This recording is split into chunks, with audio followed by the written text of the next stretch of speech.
Hi dears, കർക്കിടക മാസമൊക്കെ അല്ലേ, നമുക്ക് കഞ്ഞി കഴിച്ചാലോ? ചെറുപയർ കഞ്ഞിയിൽ ഒരല്പം നെയ്യൊക്കെ ഇട്ട് കൂട്ടുകറിയും കൂട്ടി നല്ലപോലെ മിക്സ് ചെയ്ത് കഴിച്ചാൽ ആഹാ.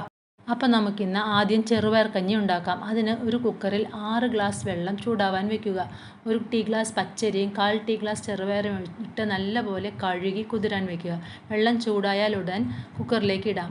കുക്കർ അടച്ച് ഒരു വിസിൽ ഹൈ ഫ്ലെയിമിലും ഒരു വിസിൽ ലോ ഫ്ലെയിമിലും ഇട്ടാൽ നമ്മുടെ കഞ്ഞി ആവശ്യത്തിന് വെന്ത് കിട്ടും.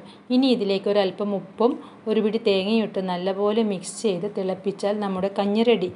കർക്കിടക മാസത്തിൽ ഒരു നേരം കഞ്ഞി കഴിക്കണമെന്നത് അമ്മയ്ക്ക് നിർബന്ധമായിരുന്നു. ആദ്യം 3 ദിവസം ചെറുപയർ കഞ്ഞിയും പിന്നീട് 3 ദിവസം ഉലുവക്കഞ്ഞി, പിന്നെ കടുക് കഞ്ഞി, കോറക്കഞ്ഞി, അരിപ്പൊടി കഞ്ഞി. അടുത്തത് സിമ്പിളായ ഒരു കഞ്ഞി ഉണ്ടാക്കാം. ഒരു ടീ ഗ്ലാസ് അരി എടുത്ത് നല്ലപോലെ കഴുകി കുതിരാൻ വയ്ക്കുക. കുക്കറിൽ ഒരു 5 ഗ്ലാസ് വെള്ളം ഒഴിച്ച് അതൊന്ന് ചൂടാകുമ്പോൾ ഈ അരി അതിലേക്കിട്ട് ഒരു വിസിൽ ഹൈ ഫ്ലെയിമിലും ഒരു വിസിൽ ലോ ഫ്ലെയിമിലും വെച്ച് കഴിഞ്ഞാൽ നമ്മുടെ അരി വെന്ത് കിട്ടും. ഇതിലേക്ക് ഒരു പിടി തേങ്ങയും ഒരല്പവും ഉപ്പുമിട്ട് നല്ലപോലെ ഇളക്കി ഒന്ന് തിളയ്ക്കാൻ വയ്ക്കുക. അപ്പോഴേക്കും നമുക്ക് 2 പപ്പടം ചുട്ടെടുക്കാം. പണ്ട് പപ്പടം ചുട്ടിരുന്നത് കനലടുപ്പിലായിരുന്നു.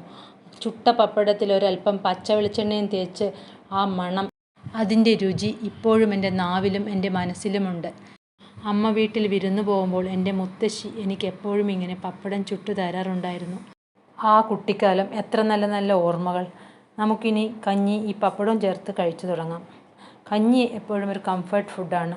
അത് കഴിച്ചതുകൊണ്ട് വയറിനൊരു ബുദ്ധിമുട്ട് ഉണ്ടാവുകയേ ഇല്ല. ഒരു നേരം കഞ്ഞി ശീലമാക്കുന്നത് എപ്പോഴും നല്ലതാണ്. രാത്രിയായാൽ അത്യുത്തമം, ദഹിക്കാനും എളുപ്പം. കഞ്ഞിയിൽ ഒരല്പം ചമ്മന്തിയും ഇട്ട് പപ്പടവും ചേർത്ത് നമുക്ക് കഴിക്കാം. Thank you.